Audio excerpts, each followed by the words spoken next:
Magandang araw mga kaibigan. Pasensya na kayo, maingay dito sa lugar ko, nasa airport.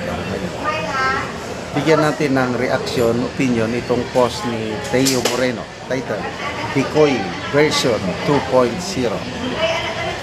The detractors of the Dutertes, including the liberal, NPA and their enablers, now in cooperation with Bongbong Marcos administration, are doubling their efforts to bring down the leading presidential candidate for 2020, Vice President Inday Sara Duterte. Remember what happened leading up to the 2019 elections? A man named Peter Advincula, also known as Picoy, emerged and released viral videos alleging that the Duterte family was involved in the illegal drug trade. Shortly after, he surrendered to police, admitted that his accusations were fabricated, and claimed that the Liberal Party, Senator Antonio Trillanes and staff of Laila de Lima and Risa Hontiveros were behind the ouster plot against PRRD. Today, we are seeing a similar script unfold, this time with Ramel Lagunoy Madriaga. Madriaga now claims to be a former bagman of VP Sara Duterte and alleges that her 2022 national campaign was funded by Pogo and Polvoron syndicates. His accusations, outlined in an affidavit, are being used to craft a new narrative. This is simply Picoy version 2.0, the revival of an old, failed playbook from the Duterte presidency. And because certain groups fear that a woman may win the presidency in 2028, they are running the script again, but this time with the support of the Marcos administration.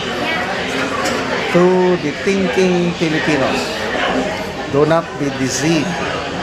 Remember that it was VP Sara who first exposed the corruption schemes under the Marcos administration. She bravely named Martin Romualdez and Saldico as key figures manipulating the national budget. And now, they are ganging up on her because if she wins the presidency, she will end all the political careers. So yan po si Picoy. Ito naman si Madriaga. Yan. Nakita ko na-i-post ni Teo Moreno kanina yung kanyang affidavit na bagman daw siya ni VP Sara. Siya ang naghawak ng pondo, ng kolekta ng pondo para sa kampanya ni Mayor Sara noong 2022. Okay. So, pumalpak na itong ganitong narrative nila. Inuulit na naman nila. Sige lang. They do not learn their lessons well. Ang configuration ngayon ng political partisan group, ang mga maka-Duterte nangunguna, pinakamalaki 34%, ang maka-Marcos 15%, ang maka-Dilawan kakamping 12%, at ang neutral 39%. So itong pinakamalaking grupo na neutral 39%, ito yung tinatarget nila na sabugan ng mga ganitong paninira, hoping na itong 39% na walang kinikilingang politika as of now ay mapaniwala nila na masama si BP Sara. Kanina may post si Kipi Chu. Isinare niya yung post paninira na si BP Sara daw is kabit ng isang Pulboron Lord, alleged Pulboron Lord ang pangalan, Sammy Oy. So ito na lahat ang mga narrative para they are hoping na maniniwala ang taong bayan, yung 39% na mga neutral. Ba? Itong neutral na ito, yung 39%,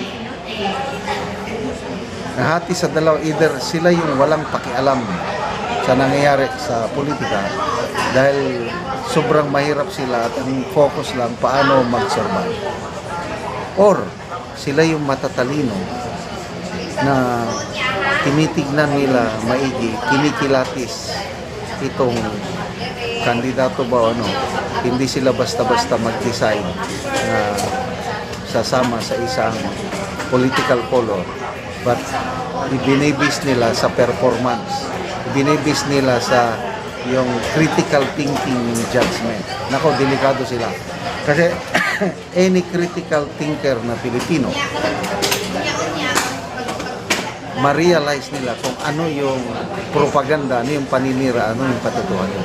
Kaya dito sila matatalo sa mga critical thinkers na Pilipino. Siguro dito sa other side of the coin, itong mga hirap na kababayan natin, nag-focus lang sa survival, baka may makuha sila dyan. But then, kahit anong gagawin pa nila. Kasi nga, ang labanan sa 2028, there will be 3 or more pataas. Kung mas maraming magkandidato magka-presidente, the bigger the chances na mananalo si BP Sara. Kasi mahati-hati yung boto. Ang boto ng DDS, yung 34%, sulit na yun. So yung sulit na TDS makakuha pa sa neutral group, yung 39%. Kaya good luck na lang sa inyong paninira, mga Unipink. See you in Malacanang in 2028. Salamat mga kaibigan sa inyong pagsubaybay sa ating channel. Nakakatulong kayo ng malaki sa tribong Talan ng Bukidnon. Dahil ang sweldo natin sa channel na ito, pantulong sa tribo. Namimigay tayo ng livelihood assistance sa kanila.